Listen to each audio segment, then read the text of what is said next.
محمد یا رب صلی بسم اللہ الرحمن الرحیم۔ سورہ نحل کا رکوع نمبر 15 اور 14ویں پارے کا رکوع نمبر 21 آج میں شروع کروں گا حسب معمول، مختصر لفظی ترجمہ، مختصر گرامر کے ساتھ، پھر انشاءاللہ اس کی تفسیر۔ اعوذ باللہ من الشیطان الرجیم، بسم اللہ الرحمن الرحیم۔ یوم تأتی کل نفس تجادل عن نفسها، یوم تأتی جس دن آئے گا، کل نفس ہر نفس، تجادلو جھگڑا کر رہا ہوگا، عن نفسها اپنے ہی نفس کے بارے میں، یعنی اپنی ہی ذات کے بارے میں۔ جادلہ یجادلو مجادلتن کا معنی جھگڑا کرنا، دفاع کرنا۔ جب اس کے بعد عن آتا ہے اور عن کے بعد جو لفظ آئے گا تو مطلب یہ ہوگا اس کی طرف سے جھگڑا کرنا، یعنی ہر شخص آئے گا قیامت کے دن اور اپنی طرف سے جھگڑا کر رہا ہوگا، یعنی اپنے آپ کو بچانے کے لیے بحث کر رہا ہوگا۔ وَتُوَفَّى كُلُّ نَفْسٍ اور ہر نفس کو پورا پورا بدلہ دے دیا جائے گا، ما عملت اس عمل کا جو اس نے کیا، وَهُمْ لَا يُظْلَمُونَ اور ان پر ظلم نہیں کیا جائے گا۔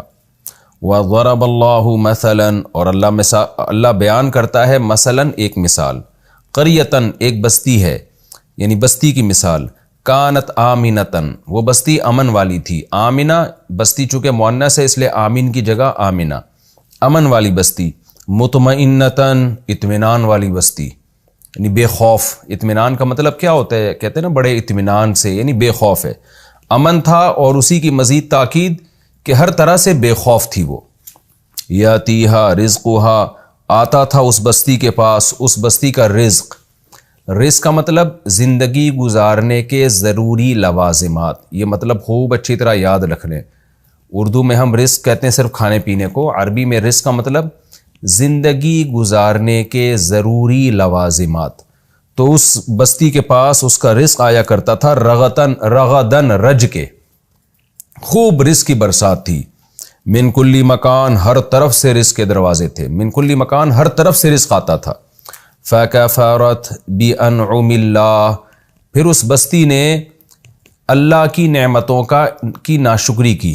کفر یکفر ناشکری کرنا، انکار کرنا، اللہ کی نعمتوں کی، انعم نعمت کی جمع، اللہ کی نعمتوں کی ناشکری کی۔ فَأَذَاقَهَا اللَّهُ پس چکھا دیا اللہ نے اس بستی کو، لباس الجوع والخوف بھوک اور خوف کا لباس، یعنی بھوک اور خوف مسلط کر دی۔ لباس کیونکہ پورا کور کر لیتا ہے نا انسان کو، تو یہ بلاغت کا ایک نقطہ ہے کہ اللہ نے بھوک اور خوف کو لباس سے تعبیر کیا، یعنی بھوک اور خوف ان پر لباس کی طرح مسلط ہو گئی، اس کا ذائقہ اللہ نے ان کو چکھایا۔ بما کانوا یصنعون ان اعمال کی وجہ سے، یصنعون جو وہ کیا کرتے تھے۔ وَلَقَدْ جَاءَهُمْ رَسُولٌ مِّنْهُمْ البتہ تحقیق آئے ان کے پاس انہی میں سے رسول، فَكَذَّبُوهُ انہوں نے رسول کا انکار کیا، فَأَخَذَهُمُ الْعَذَابُ عذاب نے ان کو پکڑ لیا، وَهُمْ ظَالِمُونَ اور وہ ظالم تھے۔ فَكُلُوا مِمَّا پس تم کھاؤ، مما اس رزق میں سے، رزقکم اللہ جو اللہ نے تمہیں رزق دیا ہے۔ مما اصل میں تھا من ما، جو اللہ نے تمہیں دیا ہے اس کو کھاؤ۔ یہاں کھاؤ کا مطلب کیا ہے؟ کھانے کو حلال سمجھو۔ میں نے بار بار بتایا ہے، بعض دفعہ قرآن میں کسی چیز کا آرڈر ہوتا ہے تو آرڈر کا مطلب یہ نہیں ہوتا یہ عمل کرو، مطلب اس کو جائز سمجھو۔ اس کی کئی دفعہ تفسیر میں ڈیٹیل آ چکی ہے۔ پس تم کھاؤ یعنی اس کے کھانے کو جائز سمجھو، مما رزقکم اللہ وہ رزق جو اللہ نے تمہیں دیا ہے، حلالا طیبا حلال اور پاکیزہ، یعنی جو حلال اور پاکیزہ رزق اللہ نے تمہیں دیا ہے اس کے کھانے کو جائز سمجھو۔ واشکروا نعمت اللہ اور اللہ کی نعمت کا شکر ادا کرو، ان کنتم ایاہ تعبدون اگر ہو تم صرف اسی کی عبادت کرتے۔ ایاہو کا معنی صرف اسی کی، یہ ایاک نعبد و ایاک نستعین میں اس کی تفصیل بتا چکا ہوں۔ انما حرم علیکم المیتۃ اس نے حرام کیا ہے صرف تمہارے اوپر مردار کو، والدم اور خون کو، ولحم الخنزیر اور خنزیر کے گوشت کو، وما اور اس جانور کو، اہل لغیر اللہ بہ جس جانور پر اللہ کے علاوہ کا نام لیا جائے، یعنی ذبح کرتے ہوئے غیر اللہ کا نام لیا جائے۔ فمن اضطر غیر باغ پس جو شخص مجبور ہو جائے اس طور پر کہ وہ باغی نہ ہو، باغی بغا یبغی کا معنی طلب کرنا بھی ہوتا ہے، طلب۔ میں بتا چکا ہوں نا کہ یہ جو بخاری کی حدیث ہے باغی گروہ قتل کرے گا، تو باغی کا معنی عربی میں وہ باغی اس باغی کو بھی کہتے ہیں جس کو اردو میں باغی کہتے ہیں، اور باغی تلاش کرنے والا، طلب کرنے والا. تو کئی دفعہ یہ لفظ قرآن مجید میں آئے، میں بہت دفعہ ایکسپلین کر چکا ہوں. تو یہاں باغی کا معنی طلب کرنے والا ہو، یعنی خواہشات کا طلب کرنے والا نہ ہو، جو مجبور ہو جائے اس طور پر کہ خواہش کا طلب کرنے والا، یعنی خواہش کی غلامی میں نہیں کھا رہا وہ. ولا عادن، اور حد سے تجاوز کرنے والا بھی نہ ہو. حد سے تجاوز کا مطلب کہ جتنا کھانے کے لیے ضروری ہے اتنا کھائے، زیادہ نہ کھائے، یعنی حدود سے تجاوز نہ کرے. تو اس کا آسان ترجمہ کیا ہوگا؟ طالب لذت بھی نہ ہو اور کھائے بھی حد اعتدال میں. فَإِنَّ اللَّهَ غَفُورٌ رَحِيمٌ، تو بے شک اللہ تعالیٰ غفور اور رحیم ہے. یعنی جو مجبور ہو جائے گا ان دو شرطوں کے ساتھ تو پھر اللہ اس کو معاف کرے گا. وَلَا تَقُولُوا، اور مت کہو، لِمَا، ان چیزوں کے بارے میں، تَصِفُ أَلْسِنَتُكُمُ الْكَذِبَ. وصف یصف کا معنی ہوتا ہے بیان کرنا. وصف کہتے ہیں نا کسی کی صفت کو بیان کرنا، تو وصف یصف بیان کرنا. السنہ لسان کی جمع ہے. ان جانوروں کے بارے میں یا ان چیزوں کے بارے میں مت کہا کرو. کون سی چیزیں؟ جن کے بارے میں تمہاری زبانیں جھوٹ بیان کرتی ہیں. تصف السنتکم الکذب، تمہاری زبانیں بیان کرتی ہیں کذب، جھوٹ. ان چیزوں کے بارے میں مت کہا کرو. کیا مت کہا کرو؟ ھذا حلال وھذا حرام، کہ یہ حلال ہے اور یہ حرام ہے. یعنی جن چیزوں کے بارے میں تمہاری زبانوں نے جھوٹ گھڑے ہوئے ہیں، جن کھانے پینے کی چیزوں کے بارے میں خود سے جھوٹے تم نے دعوے متعین کیے ہوئے ہیں، تو ان کے بارے میں وہ جھوٹی ہے نا کہ اپنی طرف سے حلال حرام کے فیصلے کر دینا، اللہ رسول سے نہ پوچھنا. تو یہ مفہوم ہے اس آیت کا کہ یہ تمہاری زبانوں میں ان کے بارے میں جھوٹ گڑے ہوئے ہیں، تو ان چیزوں کے بارے میں یہ خود سے نہ کہا کرو ھذا حلال وھذا حرام، کہ یہ حلال ہے یہ حرام ہے. لتفتروا علی اللہ الکذب، لام عاقبت کے لیے، انجام کے لیے، جس کا انجام یہ ہوتا ہے کہ تم اللہ پہ جھوٹ باندھتے ہو، جس کے نتیجے میں تم اللہ پہ جھوٹ باندھتے ہو، کیونکہ حلال و حرام کرنا اللہ کا کام ہے نا. تو تم خود سے جب کہو گے تو اللہ کی طرف غلط چیز کی نسبت ہو گئی. ان الذین یفترون علی اللہ الکذب، بے شک وہ لوگ جو اللہ پر جھوٹ باندھتے ہیں، لا یفلحون، وہ کامیاب نہیں ہوں گے. متاع قلیل، یعنی ھذا متاع قلیل، یہ دنیا تھوڑا سا سامان ہے، تھوڑا سا گزارے کا سامان ہے جس کی وجہ سے تم اللہ پہ جھوٹ باندھتے ہو. وَلَهُمْ عَذَابٌ علیم، اور ایسے لوگوں کے لیے دردناک عذاب ہے. وَعَلَى الَّذِينَ هَادُوا، اور وہ لوگ جو یہودی تھے، حرمنا، ہم نے حرام کیا تھا ان پر، ما، وہ چیزیں، قصصنا علیک، جو ہم نے آپ کو بیان کر دی ہیں، من قبل، اس سے پہلے، یعنی اس سے پہلے قرآن میں ہم وہ بیان کر چکے ہیں. وما ظلمناہم، اور ہم نے ان پر ظلم نہیں کیا تھا، ولکن کانوا انفسہم یظلمون، لیکن وہ خود اپنی جانوں پہ ظلم کیا کرتے تھے. ثم ان ربک، پھر ایک بات یہ ہے کہ بے شک تیرا رب، للذین عملوا السوء، ان لوگوں کے لیے جو برائی کریں، بجہالۃ، جہالت میں، ثم تابوا، پھر وہ توبہ کر لیں، من بعد ذالک، اس سب کے بعد، یعنی گناہ کرنے کے بعد، واصلحوا، اور آئندہ کے لیے عمل کو درست کر لیں. ان ربک من بعدھا، بے شک تیرا رب ان سب باتوں کے بعد، یعنی گناہ سے توبہ اور اصلاح کے بعد، لغفور، یقیناً معاف کرنے والا، رحیم، اور رحم کرنے والا ہے. یہ جی لفظی ترجمہ ہو گیا. اب ہم اس کی تفسیر کی طرف چلتے ہیں.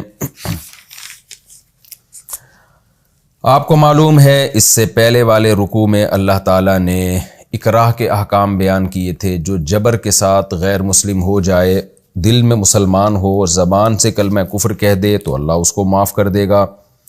پھر اللہ تعالیٰ نے بتایا کہ جو ہجرت کریں، پھر ایمان پر قائم رہیں اور اللہ کے لیے قربانیاں دیں، تو اللہ ان کے پچھلے گناہوں کو معاف کر دے گا. تو اس میں چونکہ آخرت کا تذکرہ تھا، تو اللہ نے پھر آخرت کا تذکرہ کی بات اس آیت میں اس آخرت کی حقیقت کو بیان کیا کہ اللہ تعالیٰ جو قربانی دینے والوں کو اجر دیں گے، جنہوں نے ہجرت کی، جنہوں نے اللہ کے راستے میں جہاد کیا، جنہوں نے قربانیاں دیں، اللہ ان کے عمل کو ضائع نہیں کرے گا. تو یہ اتنا خطرناک دن ہوگا قیامت کا کہ یوم تاتی کل نفس تجادل عن نفسہا، جس دن ہر نفس اپنے نفس کی طرف سے بس دفاع میں لگا ہوگا، دوسرے کا خیال نہیں آئے گا. تو مطلب یہ ہے کہ ایسا دن جس دن ہر شخص اپنے سوا ہر ایک کی فکر بھول جائے گا، اس دن اللہ تعالیٰ ہجرت کرنے والے، جہاد کرنے والے، ایمان پر قائم رہنے والے لوگوں کو کس قدر اجر دے گا. جب ٹینشن کا دن ہوتا ہے نا، اس دن نعمت کی قدر بڑھ جاتی ہے. نارمل حالات میں آپ کسی پر احسان کریں تو بھی وہ خوش ہوگا، لیکن سب لوگ مصیبت میں گرفتار ہوں، اس موقع پر آپ کسی پر احسان کریں تو وہ اور بھی زیادہ خوش ہوتا ہے۔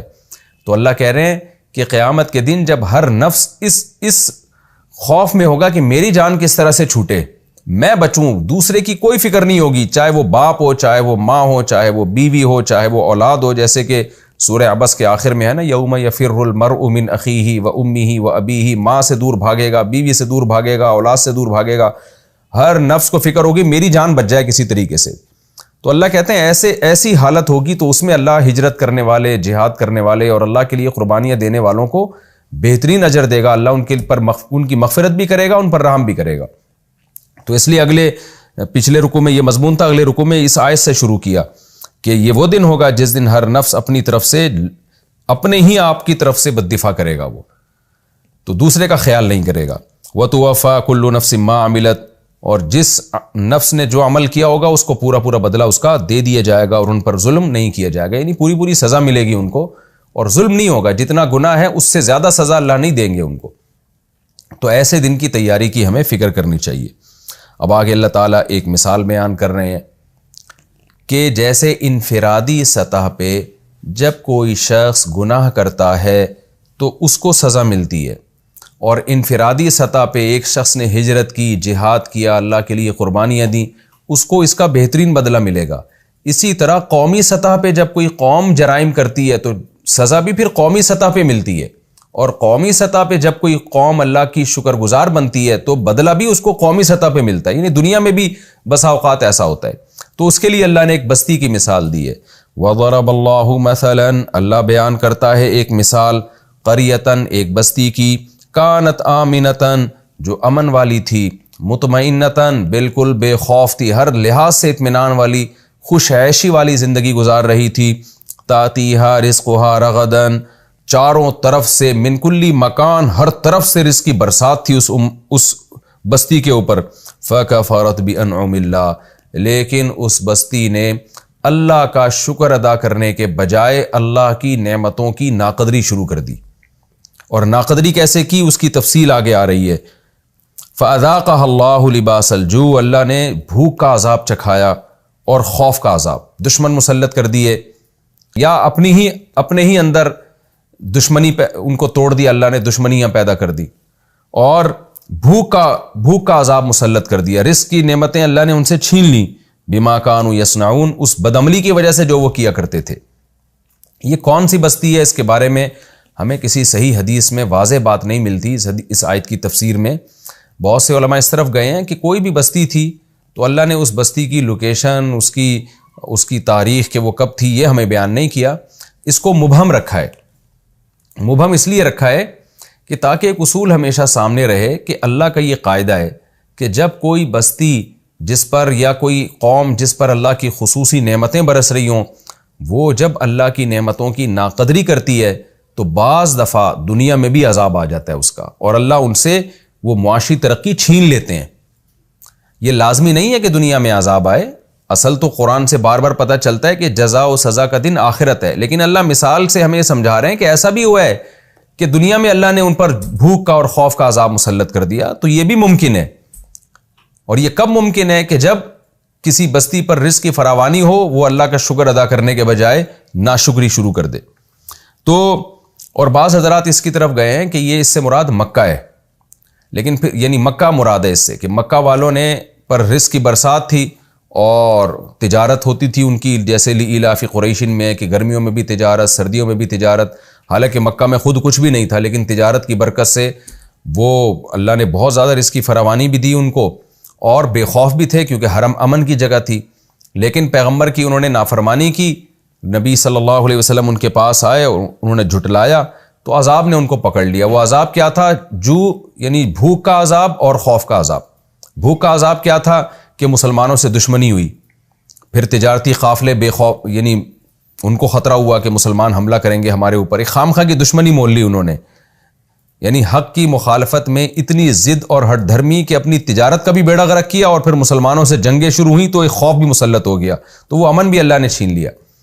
لیکن پھر اس پر اشکال ہوگا کہ یہ آیت تو مکہ میں نازل، یعنی مکی صورت ہے نا، سورہ نحل مکی صورت ہے، تو مکہ میں تو نبی صلی اللہ علیہ وسلم خوف میں تھے، مکہ والے تو خوف میں نہیں تھے. تو بعض علماء اس کے قائل ہیں کہ عین ممکن ہے کہ یہ والی آیت مدینہ میں نازل ہوئی ہو. ایسا پاسبل ہے کہ سورت جو ہے وہ مکہ کی ہو لیکن اس کی چند آیتیں مدینہ میں نازل ہوئی ہوں.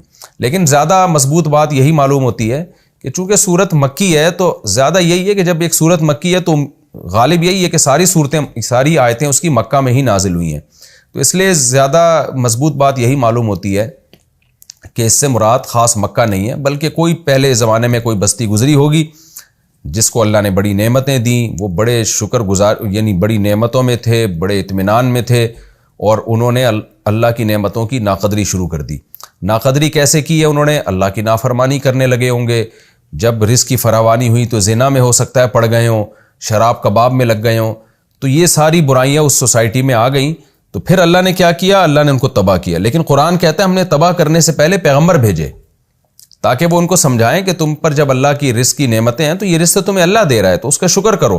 تو قرآن کہتا ہے وَلَقَدْ جَاءَهُمْ رَسُولٌ مِّنْهُمْ، تحقیق ان کے پاس انہی میں سے رسول آئے، اسی قوم میں ہم نے رسول بھیجے جو ان کو سمجھائیں کہ تم جو برائیاں کر رہے ہو، ناشکری ہے یہ اللہ کی، اس برائیوں سے توبہ کرو.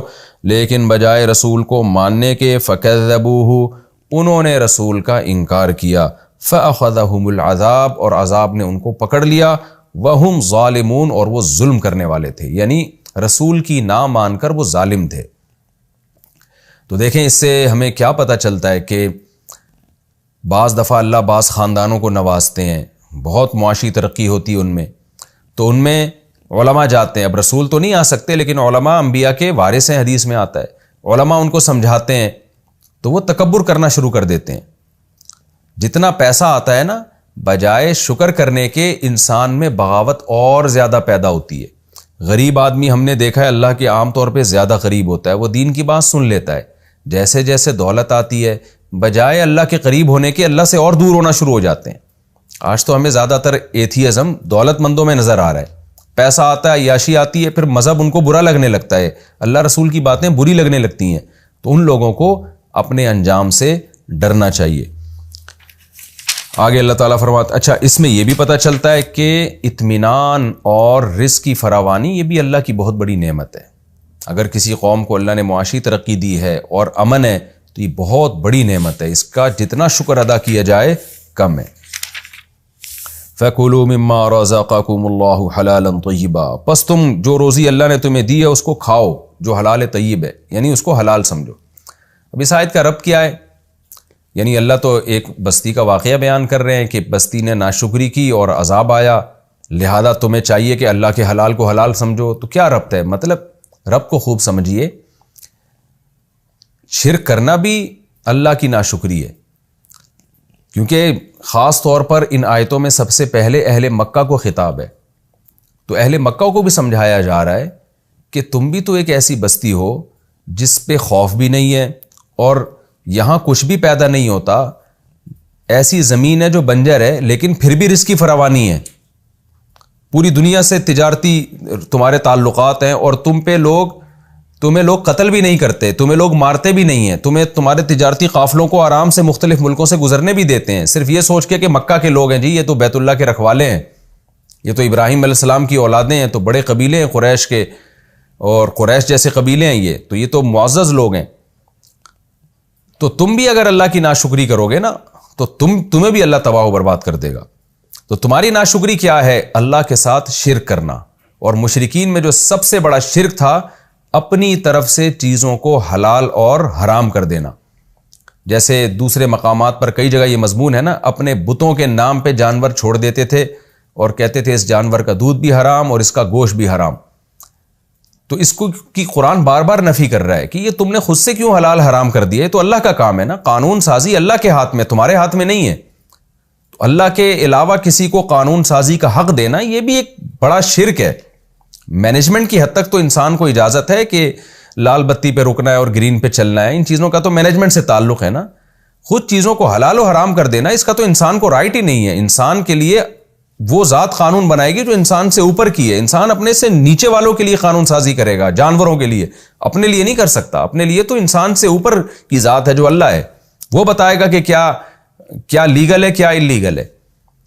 تو اس لیے بہت بڑا شرک ہے، یہ خوب سمجھ لیں، قرآن اس کی بہت نفی کرتا ہے کہ حرام کو تم نہ حلال کر سکتے ہو اور نہ حلال کو تم حرام کر سکتے ہو۔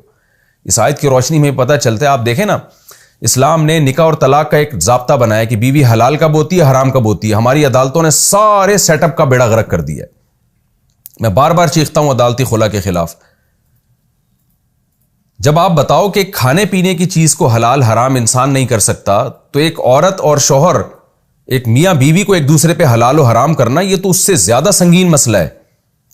اس میں تو زیادہ احتیاط کے پہلو کی طرف آپ کو توجہ کرنی چاہیے۔ اس میں ہماری عدالتوں نے کیسے ایک جرت کی ہے کہ ایک عورت اٹھ کے چلی جاتی ہے اور جج اس کو خلا کی ڈگری پکڑا دیتا ہے، جبکہ قرآن کیا کہہ رہا ہے، او یعفو الذی بیدہ عقدۃ النکاح، کہ عقدہ نکاح جو ہے، نکاح ختم کرنے کا رائٹ وہ شوہر کے پاس ہے۔ وہ اس سے صاف پتہ چل رہا ہے وہ کورٹ کے پاس نہیں ہے، سوائے چند صورتوں کے جن کی احادیث میں اور فقہ کی کتابوں میں تفصیل ملتی ہے، لیکن وہ چند صورتیں تو نہیں دیکھی جاتی ہماری کورٹ میں۔ تو یہ بہت بڑا جرم ہے، لیکن میں حیران ہوتا ہوں اس پر آواز کیوں نہیں اٹھائی جا رہی، اس پر سب خاموش کیوں ہیں۔ بہت ہی ایک حیرانگی ہوتی ہے کہ اتنی دھڑلے کے ساتھ، یعنی مشرکین ایک گوشت کو حرام کر رہے ہیں تو اللہ کا غضب نازل ہو رہا ہے، اور آپ جو ہے ایک عورت جو اپنے شوہر کے لیے حلال ہے، اس عورت کو ایک اجنبی کے لیے حلال کر رہے ہیں آپ، جس پر یہ حرام تھی۔ جب خلا لے کے کہیں اور شادی کرے گی تو اس کے لیے تو حرام ہوگی نا، اور آپ اس پر حلال کر رہے ہیں اس کو۔ یہ جرم، خدا کی قسم، اس جرم سے زیادہ بڑا ہے یہ جو ہماری عدالتوں نے آج، اور اسلامی ملکوں کی عدالتوں نے ایک جرم کیا ہوا ہے۔ تو یہ بہت بڑا سنگین جرم ہے، اس کے خلاف جتنی آواز اٹھائی جائے کم ہے، اور ان خواتین کو خدا کے قہر اور غضب سے ڈرنا چاہیے جو کورٹ سے خلا لے لے کے کہیں اور شادیاں کر رہی ہیں، اور اپنے شوہر سے ایک بغیر اس کے جو شرعی جو ایک طریقہ ہے اس کو اختیار کیے بغیر وہ سمجھ رہی ہیں کہ ہمارا نکاح ختم ہو گیا اور ہم کسی اور کے لیے اب حلال ہو سکتے ہیں۔ ان کو بھی خدا کے غضب سے ڈرنا چاہیے۔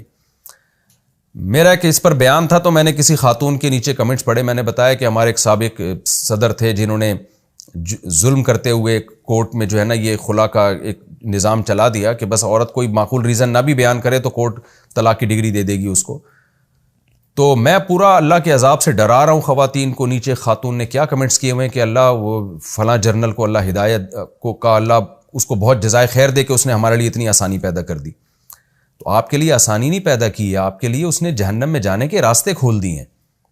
عورت پہ اگر ظلم ہو رہا ہے تو اس کا ایک اسلام میں ایک طریقہ ہے کہ اس ظلم کو گواہوں سے ثابت کرے۔ پھر کس نوعیت کا ظلم ہے کہ جس میں وہ عدالت طلاق دے سکتی ہے، اور کس نوعیت کا جرم ہے کہ جس میں آپ کو شوہر کو راضی کرنا پڑے گا طلاق کے لیے، راضی کیے بغیر طلاق نہیں ہو سکتی۔ اس کی پوری تفصیل ہے، اس میں ابھی نہیں جانا چاہتا، لیکن یہ جو ہمارے ہاں عدالتوں میں چل گیا ہے کہ عورت گئی اور کوئی ریزن ہو نہ ہو، بس عدالت نے ایک ڈگری پکڑا دی اور پھر عورت اس بیس پر کہیں اور شادی کر رہی ہے، تو اس کا مطلب یہ کہ آپ نے قانون ساز اللہ کو نہیں سمجھا، آپ نے قانون سازی کا اختیار انسانوں کو دے دیا ہے۔ یعنی قانون سازی کا مطلب کچھ قوانین ایسے ہوتے ہیں جن کا مینجمنٹ سے تعلق ہے، اس میں تو انسان کی اطاعت کا اللہ نے حکم دیا ہے، جیسے قرآن میں آتا ہے اطیعوا اللہ واطیعوا الرسول واولی الامر منکم، اے ایمان والو اللہ اس کے رسول کی اور امیر کی اطاعت کرو۔ اول الامر میں بہت سارے لوگ داخل ہیں جس میں حاکم میں داخل ہے، تو حاکم کی اطاعت کی جائے گی، لیکن جائز کاموں میں اور ان کاموں میں جن کا مینجمنٹ سے تعلق ہے۔ حلال و حرام میں اجازت نہیں ہے کہ حاکم حلال کو حرام کر دے اور حرام کو حلال کر دے، یہ بدترین تحریف ہے، اور اگر آپ سمجھتے ہیں کہ اس کو یہ حق حاصل ہے تو یہ شرک ہے، پھر یہ آپ خدائی اختیارات میں آپ کسی کو اللہ کے ساتھ شریک کر رہے ہیں، تو بہت بڑا جرم ہے، اس سے توبہ کرنا ضروری ہے۔ فَكُلُوا مِمَّا رَزَقَكُمُ اللَّهُ حَلَالًا طَيِّبًا، تو اللہ خاص طور پر اہل مکہ کو کہہ رہے ہیں کہ تم بھی اللہ کی نعمت کی ناشکری مت کرو۔ پچھلی بستی ایک ہم نے واقعہ سنایا نا کہ وہ بستی نے رزق تھا اور اللہ کی نعمت کی ناقدری کی، تو تم بھی ناقدری کر رہے ہو۔ ناقدری کیا ہے؟ تم حلال و حرام کا حق اللہ کو دینے کے بجائے خود سے اپنے پاس تم نے حق رکھا ہوا ہے، اور تم خود سے چیزوں کو حلال و حرام کرتے ہو، تو یہ عمل چھوڑ دو، کیونکہ یہ عمل کرنا ناشکری ہے۔ لہذا کیا کرو، جو رزق اللہ نے حلال طیب پیدا کیا کلو، اس کو کھاؤ، یعنی اس کے کھانے کو حلال سمجھو، اس میں کوئی رکاوٹ نہیں ہونی چاہیے۔ وَاشْكُرُوا نعمت اللہ، اور اللہ کی نعمت کا شکر ادا کرو۔ ایک بستی جس کا واقعہ بتایا اس نے ناشکری کی تھی، تم توحید اختیار کر کے اللہ کی نعمت کا شکر ادا کرو۔ ان کنتم ایاہ تعبدون، اگر تم صرف اسی کی عبادت کرتے ہو، زبان سے تو تم دعویٰ کرتے ہو کہ ہم صرف اسی کی عبادت کرتے ہیں، لیکن جب تم خود سے کس چیزوں کو حلال یا حرام کر رہے ہو تو اس کا مطلب تم اس کی عبادت نہیں، تم اس کے علاوہ اپنے نفس کی عبادت کر رہے ہو یا اپنے بتوں کی عبادت کر رہے ہو، تو یہ اس دعوے میں تم جھوٹے ہو۔ آگے اللہ فرماتے ہیں انما حرم علیکم المیتۃ والدم ولحم الخنزیر، اللہ نے تو صرف مردار کو، خون کو اور سور کے گوشت کو حرام قرار دیا ہے، وما اہل لغیر اللہ بھی، اسی طرح اس جانور کو حرام قرار دیا ہے جس پر اللہ کے علاوہ کا نام لیا جائے۔ تو یہ جو چیزیں تم نے حرام کر دی ہیں یہ کہاں سے آ گئیں؟ اس آیت کی میں پہلے بھی تفصیل بیان کر چکا ہوں کہ آج بہت سے مذہبی اسکالرز ایسے ہیں جو فقہ پراپر پڑھا نہیں ہوتا، احادیث پراپر پڑھی نہیں ہوتی اور قرآن کی آیتوں کی تفسیریں پھر غلط سلط کرتے رہتے ہیں بیٹھ کے۔ وہ کہتے ہیں دیکھو اس آیت میں اللہ نے فرمایا کہ انما کا معنی ہوتا ہے صرف، اللہ نے تو صرف مردار کو اور خون کو اور سور کے گوشت کو حرام قرار دیا ہے، یا اس جانور کو جس پر غیر اللہ کا نام لیا جائے۔ تو کہتے ہیں ان مولویوں نے پتہ نہیں اور بہت ساری چیزیں حرام کر دی ہیں، بلی بھی حرام کر دی اور گدھا بھی حرام کر دیا اور فلانی چیز بھی حرام کر دی اور فلانی بھی حرام کر دی۔ تو خوب سمجھ لیں اس آیت کا مطلب یہ جو حصر ہے نا کہ صرف، اس کو کہتے ہیں حصر اضافی۔ حصر اضافی کا مطلب ہوتا ہے جو بات چل رہی ہے نا اس کے لحاظ سے صرف کہا گیا ہے۔ تو بات یہ چل رہی ہے گویا اللہ تعالیٰ مشرکین کو بتا رہے ہیں کچھ چیزیں تو تم پہلے سے حرام سمجھتے ہو، کتا بلی کو تو تم ویسے ہی حرام سمجھتے ہو، ہم اس سے بات ہی نہیں کر رہے۔ جن چیزوں میں بحث چل رہی ہے نا، جن چیزوں میں بحث چل رہی ہے کہ ایک حلال جانور ہے، بتوں کے نام پہ چھوڑ کے تم نے اس کو اپنی طرف سے حرام کر دیا، تو یہ تو تمہارا حرام کردہ ہے۔ تو جن جانوروں کی بات چل رہی ہے نا ان میں صرف یہ والے حرام ہیں، باقی کتا بلی کی تو ہم یہاں بات ہی نہیں کر رہے، وہ تو تم بھی حرام سمجھتے ہو، ہم بھی حرام سمجھتے ہیں، وہ تو ابراہیم علیہ السلام کے ادیان میں ابراہیم علیہ السلام سے اس کی حرمت چلی آ رہی ہے اور یہود و نصارہ بھی اس کو حرام سمجھتے ہیں، گویا اس سے بحث ہی نہیں ہو رہی ہے۔ تو یہاں صرف کا مطلب وہ چیزیں جو ہماری موضوع بحث ہیں ان میں سے صرف یہ چیزیں حرام ہیں، وہ حرام نہیں ہے جن کو تم کر رہے ہو، یہ مفہوم ہے آیت کا۔ تو اس کا مطلب یہ نہیں ہے کہ گدھا کا چونکہ اس میں ذکر نہیں ہے لہذا گدھا بھی حلال ہو گیا، اور کتے کا بھی ذکر نہیں، بلی کا بھی ذکر نہیں لہذا کتے بلی بھی حلال ہو گئے، تو یہ مطلب ہرگز نہیں ہے۔ تو یہ قرآن کا جو صرف ہے، یہ صرف کا مطلب ساری دنیا کے جانوروں کے بارے میں یہ نہیں کہا جا رہا کہ ان میں سے صرف یہ حرام ہے، صرف کا مطلب جو جانور موضوع بحث ہیں ان میں سے صرف یہ والے حرام ہیں اور جن کو تم نے حرام کیا ہے وہ داخل نہیں ہے۔ تو صرف کا مطلب ان جانوروں کو نکالا جا رہا ہے جن کو مشرکین خود سے حرام کیا کرتے تھے، باقی کتا بلی تو اس آیت میں موضوع بحث ہی نہیں ہے، وہ تو ویسے ہی حرام ہے، وہ تو اجماع پوری امت کا، اور احادیث میں سے یہ بات ثابت ہے کہ ہر وہ جانور جو پنجوں سے شکار کرتا ہے، جو درندے ہیں، وہ تمام کے تمام اللہ نے ہم پر حرام کیے۔ فَمَنِ اضْطُرَّ، اللہ فرماتے ہیں ہاں جو مجبور ہو جائے، غیر باغین، بشرطے کہ وہ طالب نہ ہو، یعنی طالب لذت نہ ہو، مزے لینے کے لیے نہ کھا رہا ہو، ولا عادن، اور حد سے تجاوز بھی نہ کرے، کھائے بھی اتنا جتنا جان بچانے کے لیے ضروری ہے۔ فإن اللہ غفور الرحیم، تو بے شک اللہ تعالیٰ معاف کرنے والا اور رحم کرنے والا ہے، اسے اللہ معاف کر دے گا۔ یعنی معاف کرنے کا مطلب یہ کہ اس کو اس کی سزا نہیں ملے گی، کیونکہ اللہ کی نظر میں یہ جرم نہیں ہے۔ تو یہاں معاف کرنے کا مجازی معنی ہے، معاف کرنے کا مطلب یہ نہیں ہے کہ وہ جرم تو کیا اس نے لیکن ہم معاف کر دیں گے، مطلب یہ ہے کہ اس کو سزا نہیں ملے گی۔ وَلَا تَقُولُوا لِمَا تَصِفُ أَلْسِنَتُكُمُ الْكَذِبَ، اب اللہ تعالیٰ اس مضمون کو اور زیادہ ڈیٹیل سے بیان کر رہے ہیں کہ کچھ چیزوں کو تم نے حرام کیا ہوا ہے ان کو حرام نہ سمجھو، ان کو حلال سمجھو۔ اب اللہ کیا فرما رہے ہیں؟ وَلَا تَقُولُوا لِمَا تَصِفُ أَلْسِنَتُكُمُ الْكَذِبَ، ان چیزوں کے بارے میں جن میں تمہاری زبانیں جھوٹ بول رہی ہیں ان کے بارے میں یہ مت کہا کرو کہ یہ حلال ہے یہ حرام ہے۔ یعنی اللہ نے پہلے ہی بتا دیا کہ جب تم ان چیزوں کے بارے میں تبصرہ کرتے ہو کہ یہ حلال ہے یہ حرام ہے تو تمہاری زبانیں جھوٹ بول رہی ہوتی ہیں۔ تو یہ جن چیزوں کے بارے میں تمہاری زبانیں جھوٹ بولتی ہیں نا، اور وہ جھوٹ کیا ہے؟ وہ یہی ہے جو آگے آ رہا ہے کہ خود سے یہ فیصلہ مت کیا کرو کہ یہ حلال ہے اور یہ حرام ہے، بلکہ حلال و حرام کرنا یہ صرف اللہ کو اس کا رائٹ ہے، اللہ کو حق ہے۔ اس کا نتیجہ کیا نکلے گا؟ لِتَفْتَرُوا عَلَى اللَّهِ الْكَذِبَ، پھر تم اللہ پہ جھوٹ باندھو گے۔ اس میں بھی اللہ نے بتا دیا کہ خود سے کسی چیز کا فیصلہ کر کے حلال یا حرام قرار دے دینا جبکہ آپ کے پاس اس کی کوئی شرعی دلیل موجود نہیں ہے، تو یہ عمل بھی بہت بڑا جرم ہے، نہ حلال کہہ سکتے ہیں نہ حرام۔ میں آج کل لوگوں کی مینٹل لیول کی بات کروں جو یوٹیوبرز آج کل مجتہد بنے ہوئے ہیں، میرا ایک بیان آیا، میں نے اس میں بتایا کہ امام ابو حنیفہ کے نزدیک صرف سمندر کی مچھلی حلال ہے، مچھلی کے علاوہ سمندر اور پانی کی جتنی مخلوق ہے وہ سب امام ابو حنیفہ کے نزدیک حرام ہے. مکروہ تحریمی کا مطلب حرام ہی ہوتا ہے، یعنی حرام کے قریب قریب. تو قریب قریب اس لیے کہا کہ کیونکہ فقہا کا اختلاف ہے نا، تو اس لیے ہلکا لفظ استعمال کیا جاتا ہے جب کوئی مسئلہ اختلافی ہوتا ہے. تو بعض لوگوں نے میرے خلاف ایک ریکارڈ کیا اور مجھ پہ طنز کیا کہ قرآن تو کہہ رہا ہے کہ اپنی طرف سے چیزوں کو حلال و حرام مت کرو، اور دیکھو یہ لوگ اندھے مقلد ہیں اور انہوں نے اپنی طرف سے مچھلی کے علاوہ جتنی مخلوق تھی اس کو حرام کر دیا ہے اور پھر قرآن کی آیتیں فٹ کرنا شروع کر دیں. تو یہ بہت بڑی جہالت کی بات ہے. اس لیے کہتے ہیں جب تک پراپر وے میں آپ علم حاصل نہ کریں آپ کو شرعی مسائل بتانے کی اجازت نہیں، آپ لوگوں کو گمراہ کریں گے. تو اگر امام حنیفہ رحمہ اللہ نے سمندر کے علاوہ مخلوق کو حرام قرار دیا ہے تو اس کی وجہ یہ ہے ان کے پاس دلائل ہیں. یہاں قرآن منع کر رہا ہے، وہ دلائل کیا ہیں وہ میں کئی بار بیان کر چکا ہوں، میں اس کی ڈیٹیل میں نہیں جاؤں گا. یہاں جو قرآن کہہ رہا ہے نا، وہ کہہ رہا ہے کہ بغیر کسی دلیل کے، بغیر کسی شریعت کے اپنی طرف سے حلال و حرام کا اختیار، یہ سمجھنا کہ تمہارے پاس اختیار ہے، یہ کام مت کرو. تو امام ابو حنیفہ ہوں یا امام شافعی ہوں یا امام مالک ہوں یا امام احمد ہو، یہ اگر اپنی طرف سے چیزوں کو حلال و حرام کرنے لگتے تو یہ مسلمان ہی نہ ہوتے، یہ کافر ہو جاتے. ان کو آپ ائمہ مجتہدین میں شمار کرنا یا مسلمانوں کے مقتدی رہبر شمار کرنا یا امام فرض کر لینا، یہ تو بہت دور کی بات، ان پہ کفر کا فتویٰ لگایا جاتا. تو یہ ائمہ ہرگز اپنی طرف سے چیزوں کو حلال و حرام نہیں کرتے تھے. ہاں یہ ضرور ہے کہ شرعی دلائل میں بعض دفعہ تعارض ہوتا ہے، تو ایک امام ایک دلیل کو ترجیح دیتے ہیں، دوسرے دلیل کو، لیکن دونوں کا بنیادی مقصد یہی ہوتا ہے کہ شریعت کو جانچنے کی کوشش کرنا کہ اسلام اس بارے میں کیا کہتا ہے. تو اس بارے میں سمجھنے میں ان کی رائے میں اختلاف ہو سکتا ہے. تو یہی وجہ ہے کہ مجتہدین کا بہت سے مسائل میں اختلاف ہے. تو اس اختلاف کی بیس پر کسی ایک کو آپ کافر کہیں یا کسی ایک کو مسلم کہیں، یہ بالکل حرام ہے. بلکہ ایک نے حلال کہا ایک نے حرام کہا، وجہ اس کی ہے کہ ان کی نظر میں یہ تھا کہ حلال کے دلائل زیادہ ہیں، لہذا انہوں نے حلال کا فتویٰ دیا. ایک کی نظر میں یہ تھا کہ حرام کی طرف دلائل زیادہ ہے تو انہوں نے حرام کا فتویٰ دیا.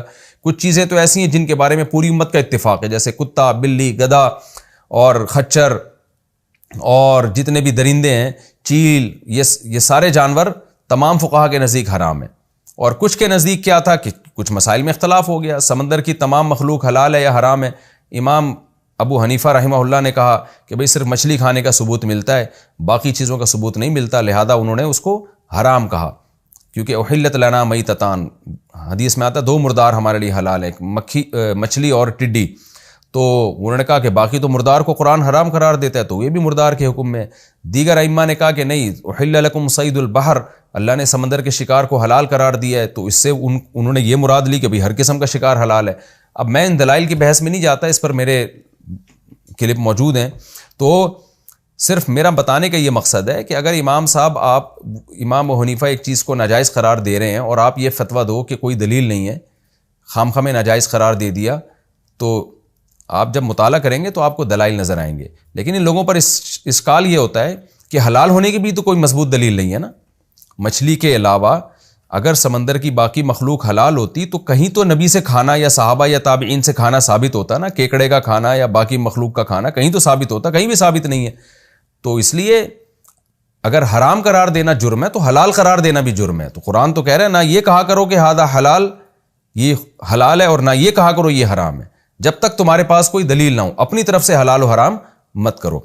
تو اس لیے خوب سمجھ لیں کہ مجتہدین کی رہنمائی کے بغیر، مفسرین کی رہنمائی کے بغیر جو آج کل اسکالرز خود سے قرآن و سنت کی تشریحات میں لگے ہوئے ہیں، یہ ان میں تشریحات کم ہیں، تحریفات زیادہ ہیں.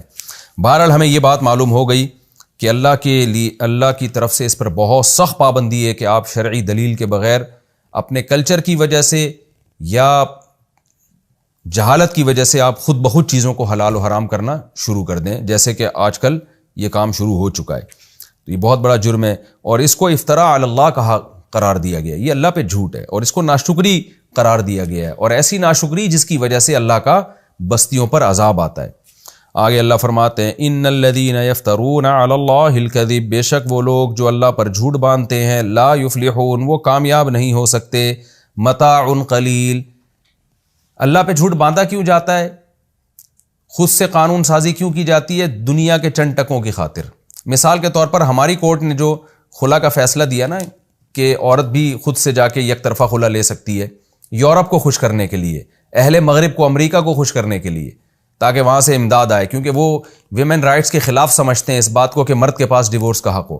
تو ان کو خوش کرنے کے لیے ہم کیا کرتے ہیں، اپنا جو ہمارا ایک دین اور ہمارا مذہب ہے اور 1400 سال سے ہمارے خوبصورت کلچر ہے، اس کلچر کو ہم چینج کرنے لگتے ہیں۔ ان کے اشاروں پر ہم خواتین کو وہ حقوق دینا شروع کر دیتے ہیں جو اسلام نے نہیں دیے، جس کے نتیجے میں خواتین کو حقوق ملتے نہیں ہیں، خواتین کا اور بیڑا غرق ہو جاتا ہے۔ مثال کے طور پر ہماری عدالتوں نے عورت کے رائٹ کو بڑھانے کے لیے طلاق کا حق ان کو دے دیا، لیکن نتیجہ کیا نکل رہا ہے، اس سے مردوں میں شادیوں کا رواج کم ہوگا اور نتیجہ آخر میں یہ ہوگا کہ وہی خاندانی نظام تباہی بربادی کی طرف جائے گا جو یورپ اور امریکہ میں گیا ہوا ہے، اور بالآخر پھر عورتیں اسی طرح شوہر کو ترسیں گی جیسے ان کی عورتیں ترستی ہیں۔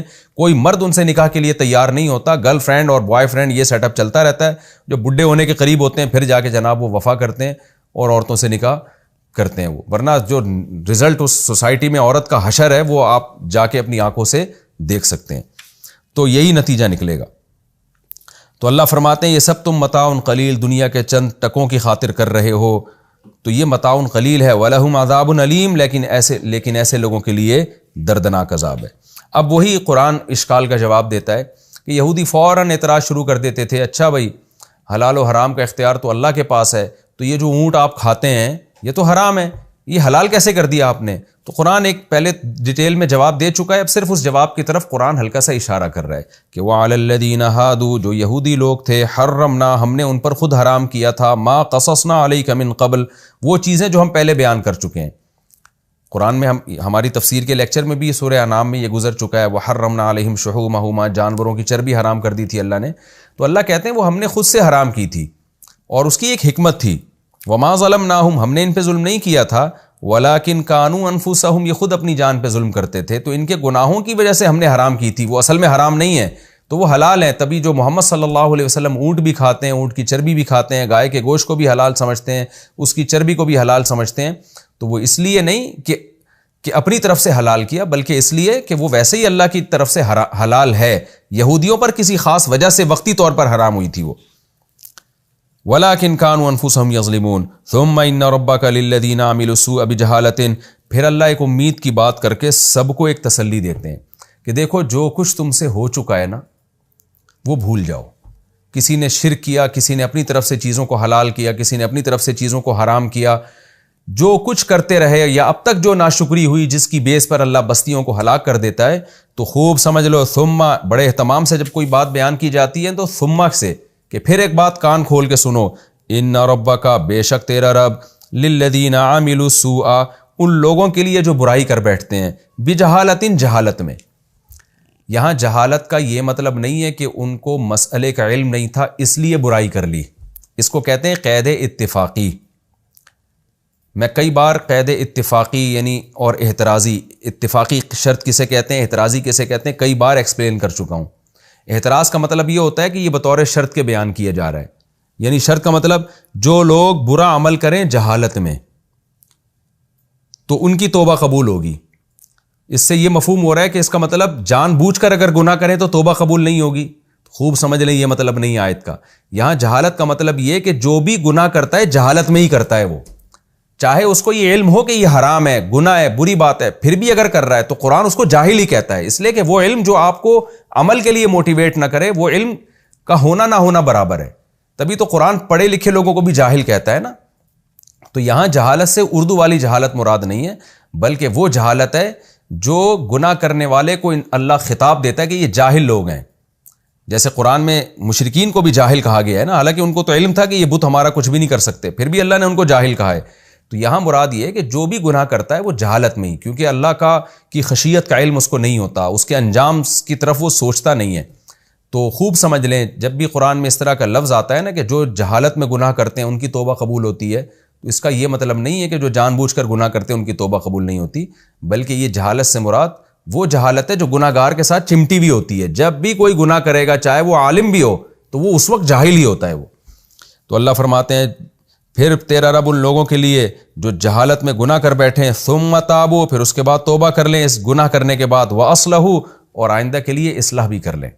ان ربک من بعدھا لغفور الرحیم، تیرا رب اس کے بعد غفور بھی ہے اور رحیم بھی ہے، معاف بھی کرے گا اور اضافی رحمت بھی کرے گا۔ تو یہ اصلحوا بھی قید اتفاقی ہے، احترازی نہیں ہے، اس لیے کہ قرآن و سنت میں یہ مضمون بہت وضاحت کے ساتھ ہے کہ اگر آپ گناہ کر کے اچھی طرح توبہ کر لیں اور آئندہ نہ کرنے کا عزم کریں اور پھر بھی اگر دوبارہ گناہ ہو جاتا ہے تو پچھلی توبہ ختم نہیں ہوتی، وہ گناہ آپ کا معاف ہو جائے گا۔ تو اصلحو کا مطلب کیا ہے کہ آئندہ کے لیے اصلاح کر لیں، یعنی اس میں ایک ترغیب ہے کہ جب توبہ کرو تو آئندہ کے لیے اصلاح بھی کرو، لیکن یہ شرط کے طور پہ نہیں ہے کہ اگر آئندہ اصلاح نہیں ہوئی تو پھر معاف نہیں ہوگا۔ حدیث میں یہ مضمون بہت وضاحت کے ساتھ ہے کہ جو بھی گناہ کرتا ہے سچی توبہ کرے، آئندہ نہ کرنے کا عزم کرے، تو اگر اصلاح بالفرض نہیں بھی ہوئی، دوبارہ گناہ بھی ہو گیا تو بھی پچھلی توبہ ختم نہیں ہوتی، پچھلا گناہ معاف ہو جاتا ہے۔ تو اس لیے اللہ نے ایک ترغیب دی ہے کہ اصلاح کرنی چاہیے مسلمان کو، اور یہ اس لیے بھی بتایا ہے کہ جو گناہ کر کے توبہ کرے اور اصلاح نہ کرے نا، پھر بار بار اس سے گناہ ہوگا اور پھر گناہوں کا عادی ہو کے جہنم میں چلا جائے گا وہ۔ تو توبہ کامل طور پر جبھی ہوتی ہے اور اس پر انسان قائم جبھی رہتا ہے، اور وہی توبہ جہنم سے بچنے کا ذریعہ بنتی ہے کہ جس میں توبہ کے بعد اصلاح عمل بھی ہو، ورنہ توبہ کر کے توڑتا رہے گا اور بالآخر جہنم کی نظر ہو جائے گا، تو اس کا پھر اس توبہ کا فائدہ نہیں ہوگا جو فائدہ اس کو ہونا چاہیے۔ اس لیے بھی قرآن اصلاح کا تذکرہ کرتا ہے کہ جو توبہ کریں اور آئندہ کے لیے اصلاح عمل کر لیں۔ تو یہ ہماری الحمدللہ لیکچر مکمل ہو گیا، اور اس کا خلاصہ بھی آسان ہے۔ اللہ تعالیٰ نے ایک بستی کا واقعہ بیان کیا جنہوں نے ناشکری کی، تباہ و برباد کر دیا۔ اس سے ہمیں سبق ملتا ہے کہ اگر ہم کھا پی رہے ہیں، ہمیں نعمتیں ملی ہوئی ہیں، تو ہمیں اللہ کی عبادت کرنی چاہیے، گناہوں سے بچنا چاہیے، شرک سے بچنا چاہیے۔ دوسرا اہم مسئلہ یہ پتہ چلا کہ اپنی طرف سے چیزوں کو حلال و حرام کرنے کا آپ کو اختیار نہیں ہے۔ جب اپنی طرف سے حلال و حرام کا نہیں ہے تو بیوی کو حلال و حرام کرنے کا اختیار گورنمنٹ کے پاس کہاں سے آ گیا اور عدالت کے پاس کہاں سے آ گیا۔ اور تیسرا اہم مسئلہ ہمیں یہ پتہ چلا کہ جو شخص بھی گناہ کر کے توبہ کرتا ہے، کتنے ہی بڑے بڑے گناہ ہوئے ہوں، اللہ غفور بھی ہے اور رحیم بھی ہے، لہذا جو اب تک ہو چکا اسے بھول جاؤ، توبہ کرو اور آئندہ کے لیے اصلاح عمل کرو۔ اللہ تعالیٰ سمجھنے کی عمل کی توفیق عطا فرمائے۔ اگلے ایپیسوڈ میں انشاءاللہ میں سورہ نحل کا رکوع نمبر 16 اور 14ویں پارے کا رکوع نمبر 22 انشاءاللہ میں شروع کروں گا، اور وہ ہمارا آخری رکوع ہوگا سورہ نحل کا۔ اس کے بعد ہماری سورہ نحل انشاءاللہ ختم ہو جائے گی، یعنی اگلے ایپیسوڈ میں ہم سورہ نحل کا آخری رکوع انشاءاللہ شروع کریں گے۔ وما علینا الا البلاغ۔